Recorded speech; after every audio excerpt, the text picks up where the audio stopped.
السلام علیکم ورحمۃ اللہ وبرکاتہ۔ الحمد للہ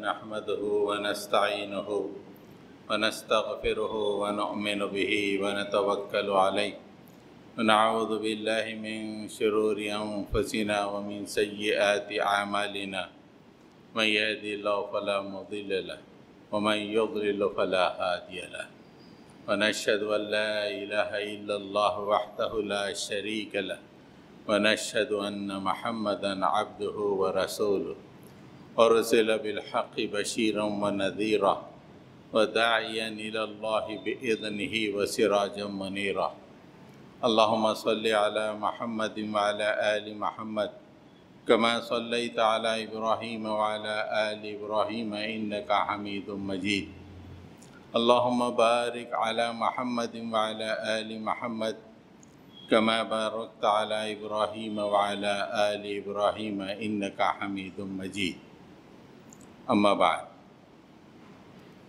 سامعین محترم، حضرت ابراہیم علیہ السلام کو اللہ تعالیٰ نے مسلمانوں کا باپ قرار دیا ہے۔ حضرت ابراہیم تمام ایمان والوں کے والد باپ ہیں۔ ایک مقام پہ اللہ تعالیٰ نے فرمایا ملت ابیکم ابراہیم، ملت یعنی طریقہ، شریعت، ابیکم تمہارے باپ ابراہیم، تمہارے باپ ابراہیم کے طریقے پہ چلو۔ تو اللہ تعالیٰ نے خود حضرت ابراہیم علیہ السلام کو اہل ایمان کا والد یا اہل ایمان کے لیے باپ کے درجے پہ رکھا ہے۔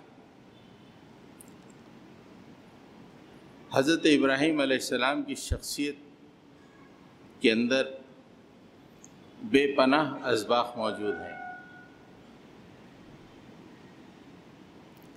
اللہ تعالیٰ نے انہیں ایک خاص مرتبہ عطا فرمایا۔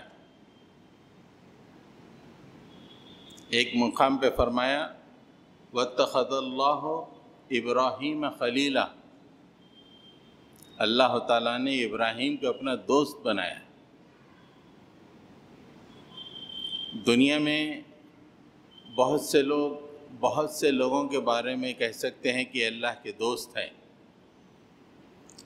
اور ہمارا بھی گمان ہے ان کے تقویٰ، پرہیزگاری، ان کے زندگی کے لیل و نہار یہ بتا رہے ہیں کہ وہ اللہ کے دوست ہو سکتے ہیں، لیکن اللہ نے ان کی دوستی کو ایکسیپٹ نہیں کیا۔ اللہ نے فرمایا کہ میں ابراہیم کو اپنا دوست بنا رہا ہوں، وَاتَّخَذَ اللَّهُ إِبْرَاهِيمَ خَلِيلًا۔ اس عظیم مقام پہ حضرت ابراہیم علیہ السلام موجود تھے۔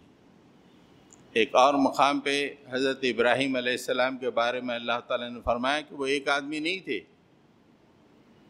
ان ابراہیم کان امتاً قانتا للہ حنیفا، ایک شخص نہیں ہے، وہ ایک امت ہیں، پوری ایک اجتماعیت ہیں، پوری ایک قوم کے برابر ہیں۔ ان ابراہیم کان امتاً قانتا، اور امت کی کیا خصوصیت اور کیا صفت ہے؟ قانتاً، فرما بردار، ٹوٹل اللہ کے لیے سرنڈر۔ اللہ تعالیٰ نے ان کی زندگی میں جو آزمائشیں ہوئیں اس میں جو انہوں نے کامیابی سے ان آزمائشوں کو سہا اور ان سے اپنے آپ کو گزارا، اس کے بعد اللہ تعالیٰ نے ان سے کہا انی جاعلک للناس اماما، اب میں تمہیں تمام انسانوں کے لیے امام بنا رہا ہوں۔ تو حضرت ابراہیم علیہ السلام کا مقام تمام انسانوں کے لیے امام کا ہے۔ تو گوناگوں باتیں، گوناگوں صفات، گوناگوں پہلو اللہ کے رسول حضرت ابراہیم علیہ السلام کی زندگی میں ہم کو دکھائی دیں گے، لیکن آج ہم صرف دو پہلوؤں پر آپ کے سامنے گفتگو کریں گے۔ حضرت ابراہیم علیہ السلام کی دو پہلو جو آج ہمارے لیے بہت ریلیونٹ ہیں، وہ دو پہلو ہماری زندگیوں سے غائب ہو گئے ہیں۔ تقریباً تمام ہی پہلو حضرت ابراہیم علیہ السلام کی ہماری زندگیوں سے غائب ہو گئے ہیں، لیکن یہ دو پہلو جس کا تذکرہ میں کر رہا ہوں، وہ پہلو ایک عام آدمی بھی اپنا سکتا ہے۔ اس کے لیے بہت زیادہ جد و جہد کوشش کی ضرورت نہیں ہے، اس کے باوجود بھی وہ پہلو ہماری زندگیوں سے غائب ہے۔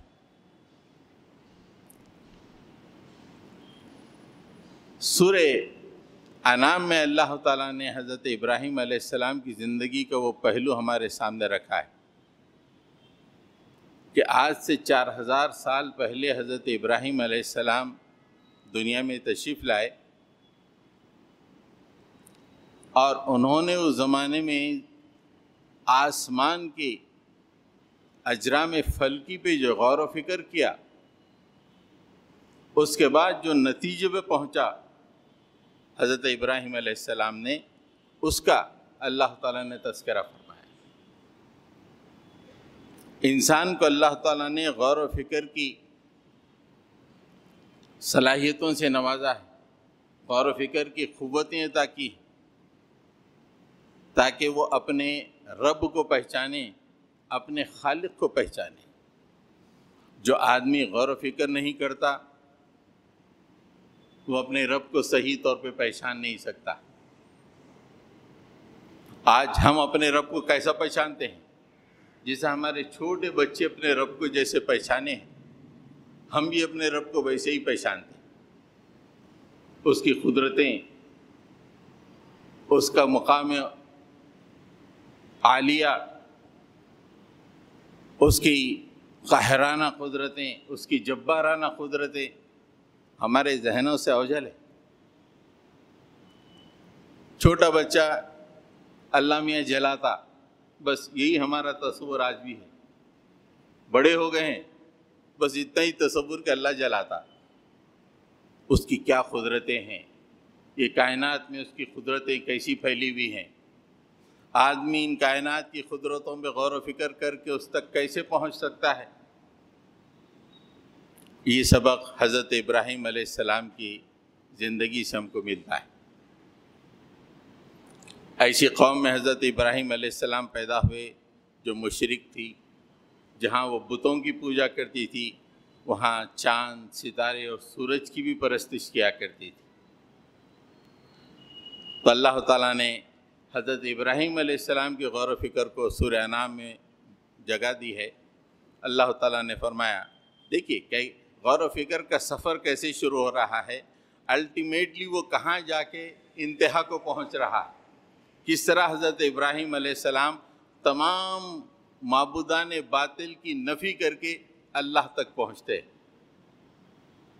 آج یہ غور و فکر ساری دنیا کے لیے ایک نمونہ ہے، ان مشرکین کے لیے نمونہ ہے، خود مسلمانوں کے لیے ایک نمونہ ہے۔ اللہ تعالیٰ نے فرمایا، فَلَمَّا جَنَّ عَلَيْهِ اللَّيْلُ رَأَىٰ كَوْكَبًا قَالَ هَٰذَا رَبِّي فَلَمَّا أَفَلَ قَالَ لَا أُحِبُّ الْآفِلِينَ۔ رات ہوئی، ابراہیم، آسمان کے ابراہیم علیہ السلام نے دیکھا کہ تارا چمک رہا ہے۔ رَأَىٰ كَوْكَبًا، تارا چمک رہا ہے۔ انہوں نے کہا، واہ، رات ہے، یہ چمکنے والی چیز ہے، ہذا ربی، یہ میرا رب ہے، یہ میرا رب ہے۔ جیسے دوسرے کہہ رہے ہیں ٹھیک ہے، یہ بھی میرا رب ہے۔ لیکن کچھ دیر کے بعد فلما افلا، وہ تارا اوجل ہو گیا، ڈوب گیا۔ کہا کہ قال لا احب الافلین، نہیں، میں ڈوبنے والوں کا گرویدہ نہیں، مجھے تو اس ہستی کی تلاش ہے جو زندہ جاوید ہو، ہمیشہ رہنے والی ہو، ایسی ہستی کی مجھے تلاش ہے۔ یہ چند ثانیوں کے لیے آسمان پہ ابھرا، گو کہ چمک رہا ہو، لیکن یہ ڈوب جائے، ڈوبنے والوں کا میں گرویدہ نہیں ہوں۔ میں پسند کرنے والا نہیں۔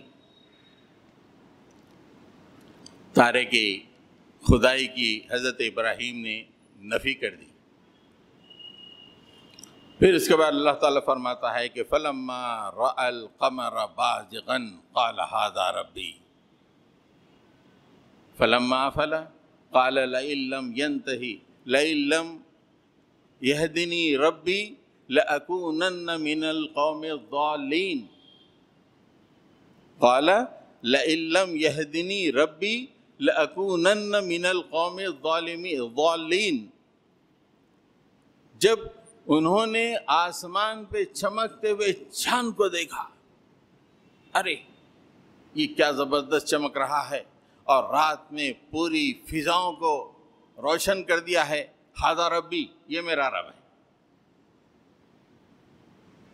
یہ میرا رب ہے۔ لیکن کچھ دیر کے بعد فلما افلا، وہ بھی ڈوب گیا، پھر رات تاریک ہو گئی۔ انہوں نے کہا رے میں دوبارہ بری طرح گمراہ ہو گیا تھا، اگر میرے رب نے مجھے ہدایت کا سامان نہ فراہم کیا ہوتا تو میں گمراہ لوگوں میں شامل ہو جاتا۔ جیسے قوم کے لوگ چاند کو اپنا رب مانتے ہیں، میں بھی اگر اسے تسلیم کر لیتا تو میں بھی گمراہوں میں شامل ہو جاتا۔ میرے رب نے مجھے ہدایت دی ہے، میرے رب نے مجھے بچایا ہے۔ پھر جب صبح ہوئی،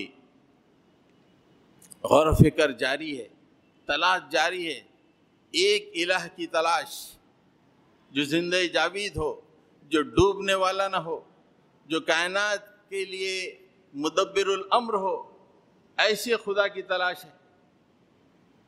یہ نہیں کہ مرنے کے بعد مٹی کے تحت پہنچ گئے پھر بھی خدا ہے، یہ نہیں کہ ہاتھوں سے بنے ہوئے بت ہیں پھر بھی خدا ہیں، نہیں، مجھے ایسے رب کی تلاش ہے جو زندہ جاوید ہو، جس کے لیے کوئی زوال نہ ہو، وہ ڈوبنے والا نہ ہو۔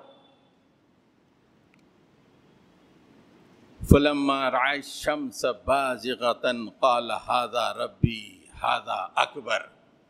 جب صبح ہوئی تو انہوں نے آسمان پہ سورج کو چمکتے ہوئے دیکھا، بہت روشن سورج۔ انہوں نے کہا واہ، اس سے تو پوری کائنات روشن ہو گئی ہے، اندھیرے دور ہو گئے ہیں، پورے ہم اندھیرے سمٹ چکے ہیں اور پوری کائنات روشن ہو گئی ہے۔ یہ میرا رب ہذا اکبر، یہ تو بہت بڑا ہے، یہ رب اور بہت بڑا ہے۔ لیکن شام ہوئی تو یہ طلسم ٹوٹ گیا۔ فلما افلت، سورج ڈوب گیا۔ قال یا قوم انی بریء مما تشرکون، کھڑے ہو کے کہا اے میری قوم، میں نے تمہارے تمام خداؤں کو جانچ لیا ہے، تمام کے تمام خدا صرف چند سیکنڈوں کے، چند منٹوں کے، چند گھنٹوں کے یا زیادہ سے زیادہ ایک دن کے خدا ہیں، اس کے بعد ان کا مقدر ڈوبنا ہے۔ میں ان تمہارے خداؤں سے برات کا اعلان کرتا ہوں۔ تم جن خداؤں کو مانتے ہو تمام سے میں اعلان برات کر رہا ہوں۔ جب اعلان برات ہو چکا تو اس غور و فکر کے نتیجے میں جو صحیح مقام کو حضرت ابراہیم علیہ السلام پہنچے، اس کا تذکرہ اس کی بات کی آیت میں ہے، انی وجہت وجہی للذی فطر السماوات والارض حنیفا وما انا من المشرکین۔ اب میں اپنا رخ اس رب کی طرف کرتا ہوں جو زمین و آسمان کے بنانے والا ہے۔ انی وجہت وجہی للذی فطر السماوات والارض حنیفا، میں پورا یکسو ہو کے اس کی طرف ہو گیا ہوں۔ وما انا من المشرکین، میں مشرکوں میں سے نہیں ہوں۔ حضرت ابراہیم علیہ السلام کی زندگی سے یہ سبق ملتا ہے کہ آفاق و انفس کی نشانیوں میں غور و فکر کرو تو تم خدا تک پہنچ جاؤ گے، اور صحیح دل و دماغ کے ساتھ ذہن و دل کی کدورت کو نکال کے اگر غور و فکر کرو گے دنیا کی آیتوں میں، دنیا کی نشانیوں میں یا اللہ کی نشانیوں میں، تو تم اللہ تک پہنچ جاؤ گے۔ یہ غور و فکر جب انسان چھوڑ دیتا ہے تو کفر کے اندھیروں میں بھٹکتے پھرتا ہے، اسے ہدایت، اسے توحید نہیں مل سکتی، اس لیے کہ غور و فکر چھوڑ دیتا ہے۔ باپ دادا نے ایک طریقہ بتایا، اندھا بن کر اسی طریقے پہ چلتا رہتا ہے۔ اللہ نے دل دیے، آنکھ دی، کان دی، سب کچھ دیے، لیکن سوچتا نہیں ہے۔ باپ دادا نے ایک راستہ بنا دیا اور اسی راستے پہ چلتے رہے، جبکہ حضرت ابراہیم کے والد بت پرست تھے، اسی راستے پہ چلتے ہوتے تو وہ بھی شاہی پجاری بن جاتے، لیکن حضرت ابراہیم علیہ السلام نے کہا کہ نہیں، میں آفاق و انفس میں غور و فکر کر کے میں خدا تک پہنچوں گا۔ اس غور و فکر کے نتیجے میں انہوں نے کہا کہ میرا رب تو وہی ہے جو زمین و آسمان کا پیدا کرنے والا ہے۔ اس غور و فکر میں حضرت ابراہیم علیہ السلام نے 2 ٹیسٹ لگائے خدا کے لیے، خدا ہونے کے لیے 2 ٹیسٹ۔ سب سے پہلا ٹیسٹ، خدا آنکھوں کو دکھ رہا ہے، یہ خدا نہیں ہو سکتا۔ آنکھوں کو دکھنے والا خدا ہو ہی نہیں سکتا۔ وہ کتنا ہی متقی، کتنا ہی پرہیزگار، کتنا ہی صالح، لیکن آنکھوں کو دکھائی دے رہا ہے، خدا نہیں ہے۔ دوسرا ٹیسٹ اس میں یہ ملے گا کہ کچھ دیر آنکھوں کو دکھنے کے بعد اوجھل ہو جائے، وہ بھی خدا نہیں ہے۔ ہمیشہ آنکھوں کو دکھنے والا بھی خدا نہیں ہے، یا کچھ وقت آنکھوں کو دکھنے کے بعد اوجھل ہو جائے، وہ بھی خدا نہیں۔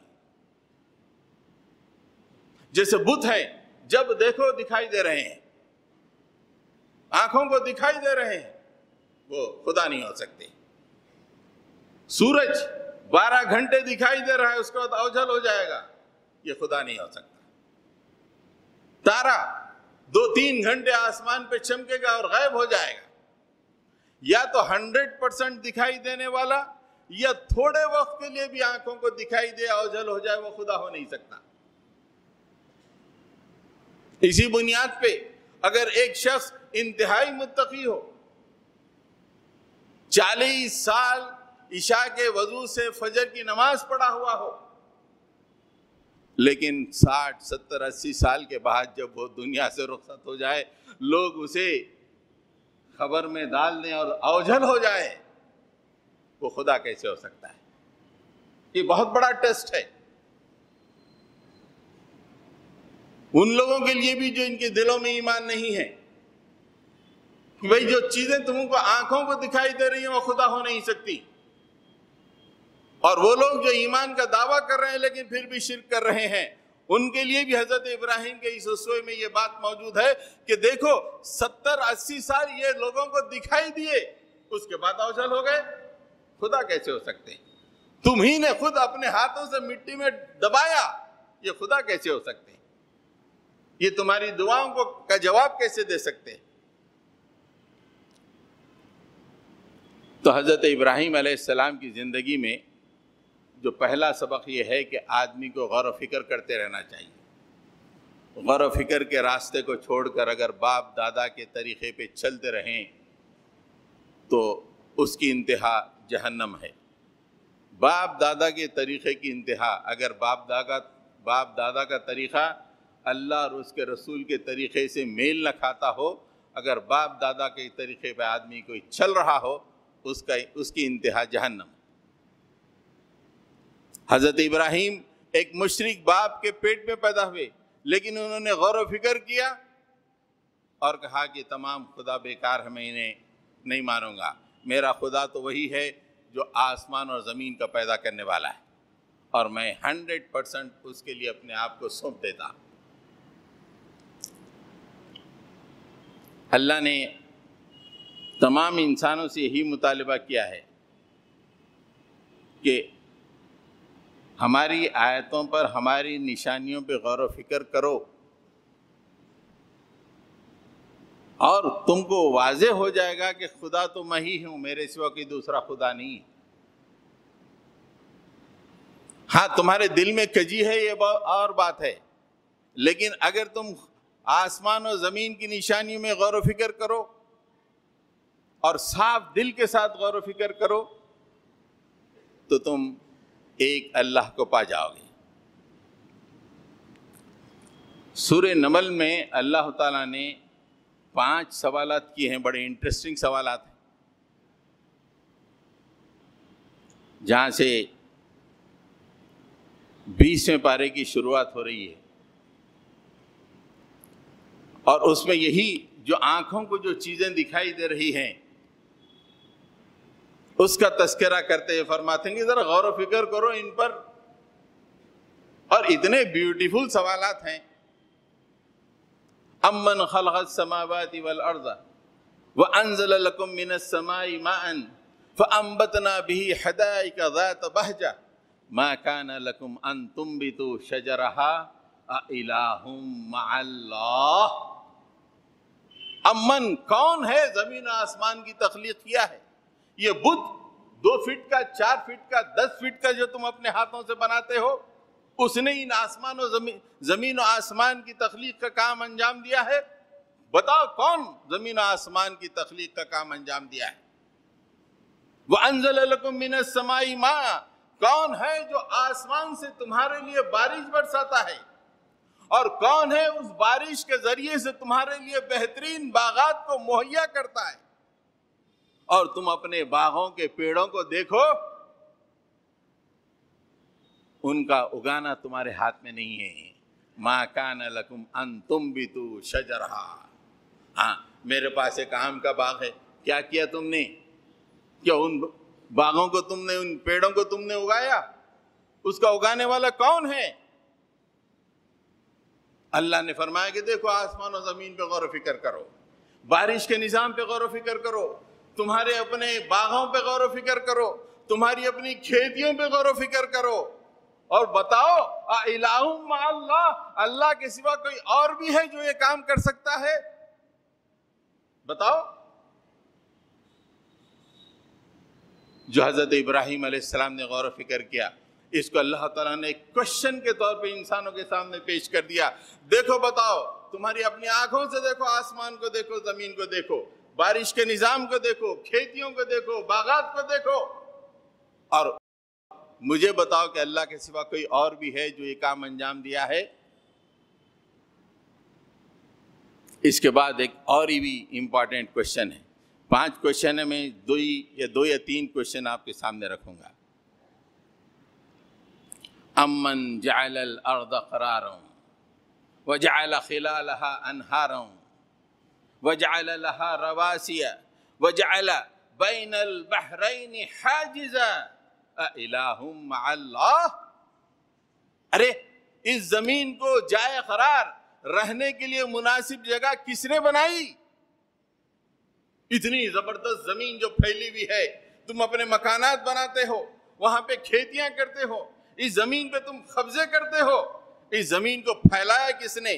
جائے قرار کس نے بنایا؟ کبھی تم نے سوچا یہ جو مکھی کو اڑا نہیں سکتے یہ بت، یہ اتنی بہترین زمین کو پھیلا سکتے ہیں؟ وَجَعَلَ خِلَالَهَا أَنْهَارًا، دریاؤں کے نظام کو دیکھو، کبھی گنگا کو دیکھو، کبھی گوداوری کو دیکھو، کبھی کرشنا کو دیکھو، کبھی نرمدا کو دیکھو، کبھی امیزون کو دیکھو، کبھی دجلہ کو دیکھو، کبھی فرات کو دیکھو۔ یہ زمین میں دریاؤں کو کس نے دوڑا دیا؟ وَجَعَلَ خِلَالَهَا أَنْهَارًا، کون ہے جو دریاؤں کو زمین میں بہا دیا؟ یہ جو خبروں میں سوئے ہوئے ہیں، یہ بتوں کی شکل میں تم کو دکھائی دے رہے ہیں، ان میں سے کوئی ایک بھی یہ کام کر سکتا ہے؟ اتنا عظیم الشان کام۔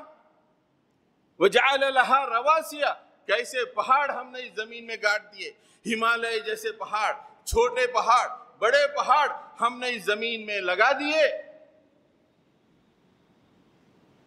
اور کبھی سمندر کا سفر کرو تو پتہ چلے گا، یا کانفلوئنس آف ریورس، جہاں دریاؤں کا سنگم ہوتا ہے، وہاں پہ جاؤ بھی تو ہماری قدرت واضح ہو جائے گی۔ سمندروں میں جہاں دو سمندر ملتے ہیں، دریاؤں کے سنگم پر جہاں دو دریا ملتے ہیں، وَجَعَلَ بَيْنَ الْبَحْرَيْنِ حَاجِزًا، ہم نے دو سمندروں کے درمیان پردے کو حائل کر دیے۔ کون یہ پردے کو حائل کر دیا؟ گنگا جمنا جہاں پہ ملتی ہے، ملنے کے باوجود یہ دو دریائیں بہت دور تک الگ الگ سفر کرتی چلی جاتی ہیں۔ کلیئر کٹ آپ کو دکھائی دیتا ہے کہ یہ گنگا ہے، یہ جمنا ہے، یہ دونوں کے درمیان آپ کو پردہ دکھائی دے گا۔ آپ کسی بھی دریاؤں کے سنگم پر جا کر دیکھیے اور ایک ایک کلومیٹر تک چلے جائیے، آپ کو پتا چلے گا کہ یہ دریا الگ بہ رہی ہے، یہ دریا الگ بہ رہی ہے، حالانکہ ملے ہوئے دونوں ایک دوسرے سے۔ وَجَعَلَ بَيْنَ الْبَحْرَيْنِ حَاجِزًا، دریاؤں کو پوچھتے ہو یہ دریاؤں کے درمیان یہ پردہ کس نے حائل کر دیا؟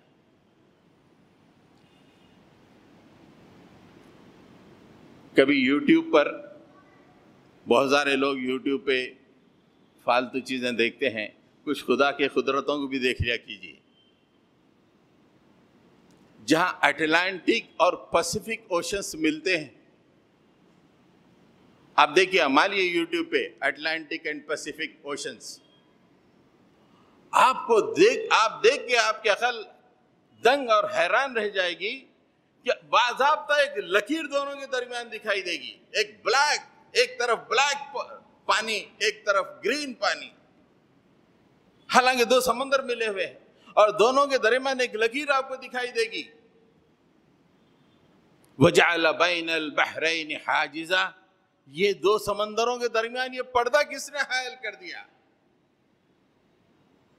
کون ہے بتاؤ؟ اَإِلَٰهٌ مَعَ اللَّهِ، اللہ کے سوا کوئی اور بھی ہے؟ بتاؤ۔ اللہ تعالیٰ کائنات کی ایک نشانی کو انسانوں کے سامنے پیش کرتے ہیں اور پوچھتے ہیں کہ بتاؤ میرے سوا کون ہے یہ کام کرنے والا؟ أَمَّن يُجِيبُ الْمُضْطَرَّ إِذَا دَعَاهُ وَيَكْشِفُ السُّوءَ وَيَجْعَلُكُمْ خُلَفَاءَ الْأَرْضِ أَإِلَٰهٌ مَعَ اللَّهِ، کون ہے جو مضطر کی، پریشان حال کی، فکر مند کی، جس کا دل مضطرب ہو، اس کی دعاؤں کو کون سنتا ہے؟ بیمار ہو گیا، بیمار کی دور کرنے کے لیے جو اضطراب سے دعا کرتا ہے، بچوں کے لیے اضطراب سے دعا کرتا ہے، ایک ایک مشکل میں پوری دل کی گہرائی سے جو دعا کرتا ہے، بتاؤ اس کو کون سننے والا ہے؟ یہ بت سنیں گے؟ یہ سنیں گے جو منو مٹی تلے دبے ہوئے ہیں؟ یہ تمہاری اضطرار کا جواب دیں گے؟ وَيَكْشِفُ السُّوءَ، اور تمہاری مشکلات کو وہ ہٹاتا ہے اور تمہیں زمین میں خلیفہ بناتا ہے۔ خلیفہ کا مطلب ایک نسل کے بعد دوسری نسل کو اللہ تعالیٰ یہاں پہ فوقیت عطا کرتا ہے۔ اب ہندوستان میں ہی دیکھ لیجئے، زیادہ نہیں، گزشتہ 1000 سال کی تاریخ دیکھ لیجئے، یہاں پہ مغل آئے، مغل کے بعد اللہ تعالیٰ نے انگریزوں کو خلیفہ بنایا، انگریزوں کے بعد آزادی دی تو کانگریس کو خلیفہ بنایا، اس کے بعد یہ نحوست خلیفہ بنی۔ دیکھیے اللہ تعالیٰ کیسے ایک کے بعد ایک، ایک کے بعد ایک، ایک کے بعد ایک نسلوں کو زمین میں موقع دے رہا ہے۔ وَجَعَلَكُمْ خُلَفَاءَ الْأَرْضِ، یہ کون کر رہا ہے؟ یہ اللہ تعالیٰ کر رہا ہے۔ اَإِلَٰهٌ مَعَ اللَّهِ، اللہ کی سوا کون یہ کام کر رہا ہے بتاؤ؟ تو حضرت گرامی حضرت ابراہیم علیہ السلام نے جو زمین و آسمان کی نشانیوں میں غور و فکر کیا، وہی غور و فکر کا مطالبہ اللہ تعالیٰ تمام انسانیت سے کر رہے ہیں، اور اہل ایمان سے تو یہ خصوصاً مطالبہ ہے کہ ان کے ایمان کا تقاضا ہے کہ انہیں غور و فکر کرنا چاہیے۔ آج اہل ایمان میں شرک کیوں داخل ہوا؟ شرک اس لیے داخل ہوا کہ غور و فکر انہوں نے ختم کر دیا. باپ دادا نے جو لکیر کھینچی بس آنکھ بند کر کے اسی پہ چلنے لگے. آج بہت بڑی تعداد شرک میں ہماری مبتلا ہے، اس لیے کہ عقلوں پر بڑے بڑے تالے لگا دیے گئے ہیں کہ غور و فکر نہ کیا جائے. ملت ابیکم ابراہیم، ابراہیم کے اپنے باپ ابراہیم کے طریقے پہ چلو. ابراہیم کے طریقے کا ایک پہلو یہ ہے کہ اللہ کی نشانیوں میں غور و فکر کرو. جب تم اللہ کی نشانیوں میں غور و فکر کرو گے تو تمہیں اللہ کی توحید تمہارے دامن میں آ جائے گی اور تم اللہ کی توحید کو پا جاؤ گے. اس کائنات میں اللہ کی دو طرح کی قدرتیں ہیں. ایک قدرت جو آدمی کی آنکھوں کو دکھائی دیتی ہے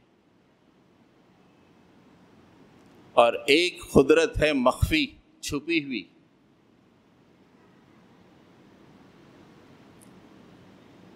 حضرت ابراہیم علیہ السلام نے جہاں آنکھوں کو دکھائی دینے والی قدرتوں پہ غور و فکر فرمایا، وہیں حضرت ابراہیم علیہ السلام نے جو اللہ کی مخفی قدرت ہے اس کی معلومات حاصل کرنے کی خواہش ظاہر کی.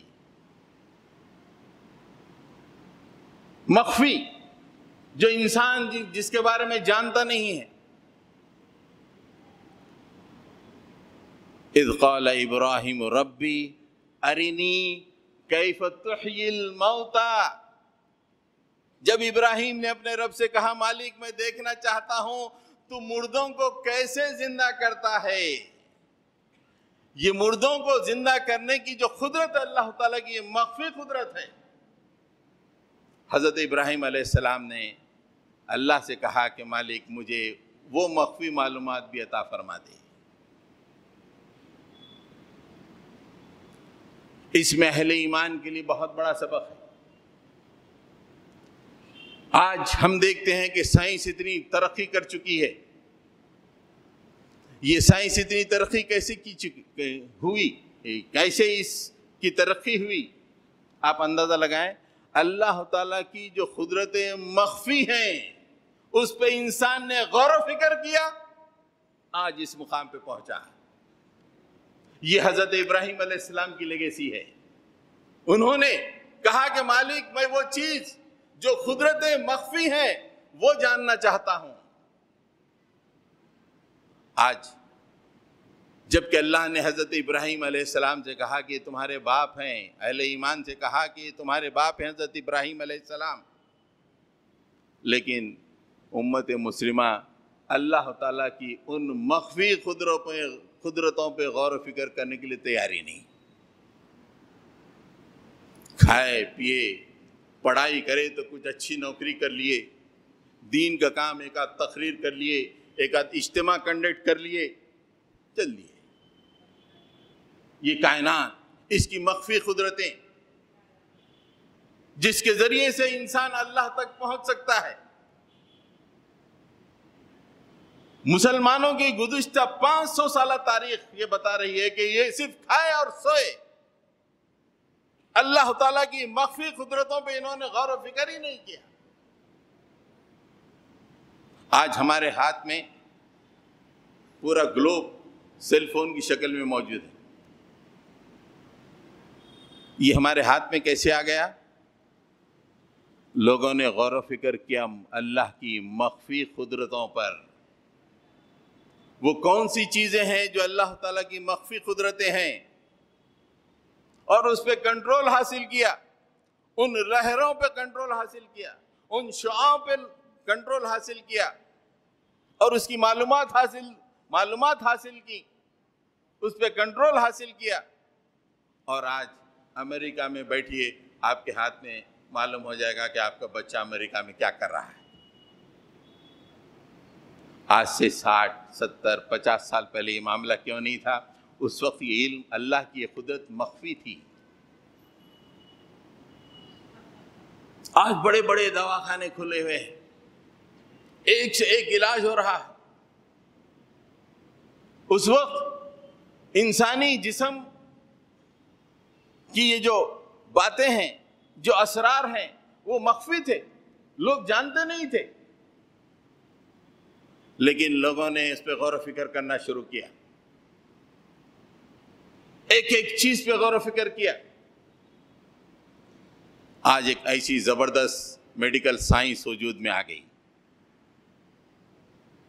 تو اللہ کی مخفی قدرتوں پر غور و فکر کرنا اور اس سے نتیجہ نکالنا،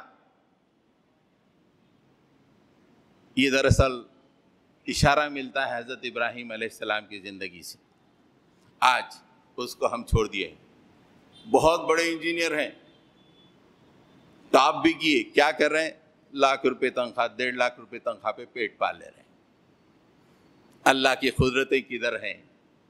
اللہ کی مزید جو مخفی قدرتیں ہیں ان کے بارے میں ضرورت نہیں ہے، بچوں کی شادی کر دینا کافی ہے ہمارے لیے۔ وہ ملحدین جو اللہ کے تعارف نہیں رکھتے ہیں، وہ اپنے آپ کو مکمل طور پہ لگا دیے ہیں کہ یہ جاننا چاہیے۔ ان کی گود میں جب سائنس پل کے بڑی ہوئی تو انہوں نے خدا کی قدرت کو ہٹا دیا اور کہا کہ یہ خدائی نہیں ہے، یہ نیچر ہے۔ آج ساری دنیا نیچر کا نام جپ رہی ہے، اس لیے کہ اس کی غور و فکر کے پیچھے اہل ایمان کا کوئی رول نہیں ہے، اہل ایمان کا کوئی رول نہیں۔ اہل ایمان کے ذہن میں بس یہ بات اس وقت بیٹھی ہوئی ہے کہ بس پڑھو بھی تو کچھ اچھی نوکری کر کے یا کچھ اچھا بزنس کر کے زندگی گزار لو، ختم۔ جبکہ حضرت ابراہیم علیہ السلام کی زندگی سے ہم کو یہ سبق ملتا ہے کہ جو آنکھوں کو دکھائی دینے والی چیزوں پہ بھی غور و فکر کرو، اور جو قدرتیں مخفی ہیں ان کی معلومات کا بھی شوق تم رکھو۔ حضرت گرامی، اللہ تعالیٰ نے بار بار قرآن مجید نے ابھارا ہے کہ غور و فکر کرو، جو زمین و آسمان کے، لیل و نہار کے جو اسرار ہیں، جو چیزیں چھپی بھی ہیں، اس پہ غور و فکر کرو۔ اور ایک جگہ تو فرمایا کہ وہ کتنے بہترین لوگ ہیں جو ہمارا ذکر کرنے کے ساتھ ساتھ غور و فکر کا دامن تھامے ہوئے ہیں، خالی ذکر میں لگے ہوئے نہیں ہیں۔ ایسی داڑھی ہے، تسبیح ہے، دنیا کی کسی چیز سے واقف نہیں ہے، کوئی قدرت کے بارے میں وہ جانتے نہیں ہیں اللہ تعالیٰ، بس تسبیح پھرا رہے ہیں۔ جبکہ اللہ تعالیٰ فرماتا ہے الذین یذکرون اللہ قیاما وقعودا وعلی جنوبہم ویتفکرون فی خلق السماوات والارض ربنا ما ھذا خلقت باطلا سبحانک فقنا عذاب النار۔ اللہ فرماتا ہے یہ وہ لوگ ہیں اٹھتے بیٹھتے لیٹتے اللہ کا ذکر کرتے ہیں، اللہ کا ذکر ہی ذکر کرتے رہتے ہیں، اور اس کے بعد دوسرا کام کیا کرتے ہیں؟ وَيَتَفَكَّرُونَ فِي خَلْقِ السَّمَاوَاتِ وَالْأَرْضِ، زمین و آسمان کی تخلیق میں وہ غور و فکر کرتے ہیں، زمین و آسمان کی تخلیق میں غور و فکر۔ یہ اہل ایمان کا راستہ ہے، اس راستے کو انہوں نے چھوڑ دیا، انہوں نے صرف اپنے پیٹ کے راستے کو پکڑ لیا۔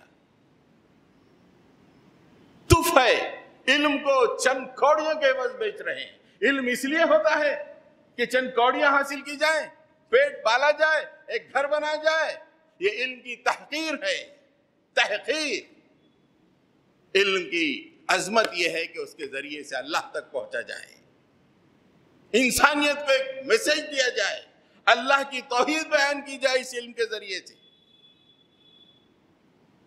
اللہ تعالیٰ فرماتا ہے کہ ذکر کرو، لیکن اس کے ساتھ ساتھ زمین و آسمان کی نشانی میں غور و فکر کرو، اور اس کے بعد اس نتیجے پہ پہنچو گے مالک تو نے اس کائنات کو عبث پیدا نہیں کیا، بیکار نہیں ہے میرے مولا یہ کائنات، اور پھر الٹیمیٹ نتیجے پہنچو گے کہ مالک ہمیں دوزخ کے عذاب سے بچا لیجیے۔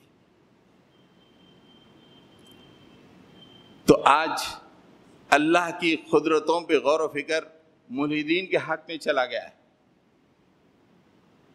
جبکہ یہ شوق حضرت ابراہیم نے اہل ایمان کو دیا تھا۔ دیکھو میں نے اللہ سے اس کی اس مخفی قدرت کی جانکاری مانگی تھی، چونکہ اللہ سے میرا تعلق تھا تو میں اسے مانگ سکتا تھا۔ تم غور و فکر کے ذریعے سے اس کی قدرتوں کو جان سکتے، اور قرآن کہتا ہے کہ غور و فکر کرو۔ وَسَخَّرَ لَكُم مَّا فِي السَّمَاوَاتِ وَمَا فِي الْأَرْضِ جَمِيعًا مِّنْهُ إِنَّ فِي ذَلِكَ لَآيَاتٍ لِقَوْمٍ يَتَفَكَّرُونَ۔ اللہ نے آسمان و زمین کو تمہارے مسخر کر دیا ہے، ہماری تمام مخفی قدرتیں تمہاری مسخر ہیں، غور و فکر کرو۔ ان فی ذلک لآیات لقوم یتفکرون، اس میں بہت بڑی نشانی ہے ان لوگوں کے لیے جو غور و فکر سے کام لیتے ہیں۔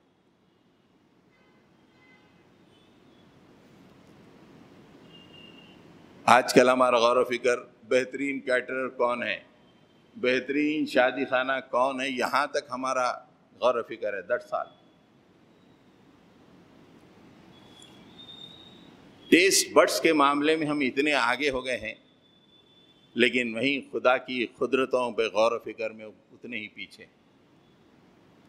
اللہ تعالیٰ نے دنیا سے چیلنج کیا کہ میرے بندے جب میری مخفی قدرتوں پہ غور و فکر کریں گے، جب انہیں پتہ چلے گا کہ یہ حق ہے جو میں کہہ رہا ہوں، سنریہم آیاتنا فی الآفاق وانفسہم حتی یتبین لہم انہ الحق۔ ان قریب آفاق و انفس، اس کائنات کی اور ان کے جسموں کے اندر ہم ایسی نشانیاں بتائیں گے کہ وہ چیخ اٹھیں گے کہ یہ جو کچھ کہا جا رہا ہے حق ہے۔ انسانی جسم کو انسانی غور و فکر نے کھول کر رکھ دیا، اس کا دل کیسے کام کرتا ہے، اس کے کلیجی کیسے کام کرتی ہے، اس کا یورینری سسٹم کیسے کام کرتا ہے، عقل دنگ ہو کے رہ جاتی ہے۔ انسان چیخ اٹھتا ہے کہ واہ، اللہ کی ایک بنائی ہوئی کتنی زبردست تخلیق ہے، یہ قدرت ہے اللہ تعالیٰ کی۔ ویسے ہی ایک ایک معاملے میں اب آپ غور و فکر کریں، سائنس آج کہاں سے چاند پر پہنچ گئی، فضاؤں میں سیٹلائٹ بھیجا دیے، میزائل بنا دیے، سپیڈ کو اپنے کنٹرول میں کر لیا، یہ پوری اللہ کی قدرتیں ہیں۔ انسان چیخ اٹھے گا حتی یتبین لہم انہ الحق۔ لیکن آج چونکہ یہ سائنس ملحدوں کے ہاتھ میں چلی گئی ہے، اس کے ذریعے سے اللہ کی قدرتیں جو واضح ہونا ہے، اس کی جگہ وہ کہتے ہیں کہ nature it's so powerful, nature is so powerful. ارے واٹ از نیچر؟ اس لیے کہ مسلمان کھانے پینے میں لگے ہوئے ہیں، نیچر چل رہا ہے۔ مسلمان بھی اگر اس راستے میں ہوتے، ارے نیچر بیکار، اصل خدا ہے، اس کی قدرت ہے دیکھو۔ تو حضرت گرامی، حضرت ابراہیم علیہ السلام کی زندگی سے میں نے آپ کے بہت سے پہلو ہیں، سال بھر بیان کرتے چلے جائیں اللہ کے اس نبی کے زندگی کے پہلوؤں کو ناکافی ہوگا، لیکن میں نے 2 پہلو جو آج کے زمانے میں انتہائی اہم ہیں، اس لیے کہ علم کا زمانہ ہے، یہ جہالت کا زمانہ نہیں، یہ علم کا زمانہ ہے۔ قوموں نے علم کے ذریعے سے حکمرانی حاصل کی، امامت حاصل کی، اور ہم اس علم کو چھوڑ کر آج غلامانہ مقام حاصل کیے ہوئے ہیں، غلام بنے ہوئے، اس لیے کہ علم میں بہت پیچھے ہیں، اور ہمارا علم ان ظالموں کی خدمت میں لگا ہوا ہے۔ دنیا کے تمام مسلمان اپنے علم کے ذریعے سے مغرب کی خدمت کر رہے ہیں اور کچھ نہیں، صرف ان کی خدمت، جتنا بولنا کرنا ہے اتنا ہی کروا رہے ہیں۔ بڑے بڑے امریکن کمپنیز، ہندوستان کے لوگ بڑے اینٹتے ہیں کہ ہم امریکن کمپنی میں کام کریں، رہے تو غلام ہیں، اپنی سوچ فکر کو غلامی کے تحت دے چکا ہے۔ تو قرآن ابھارتا ہے کہ زمین و آسمان میں غور و فکر کرو، انفس میں غور و فکر کرو۔ حضرت ابراہیم علیہ السلام کی زندگی میں بھی آپ نے دیکھا کہ جو چیز آنکھوں کو دکھائی دے رہی ہے اس پہ بھی آپ نے غور و فکر کیا، اور توحید تک پہنچے۔ پھر آپ نے یہ بھی اس شوق کا بھی اظہار کیا کہ مالک جو تیری قدرتیں مخفی ہیں جو دنیا نہیں جانتی ہے اس کے بارے میں بھی مجھے معلومات عطا فرما۔ یہ دو باتیں آج ہمارے لیے بڑی اہم ہیں۔ اللہ تعالی ہمیں نیک توفیق عطا فرمائے۔ رب اغفر وارحم وانت خیر الراحمین۔ صلی اللہ تعالی علی محمد وعلی آلہ واصحابہ اجمعین برحمتک یا ارحم الراحمین والحمد للہ رب العالمین۔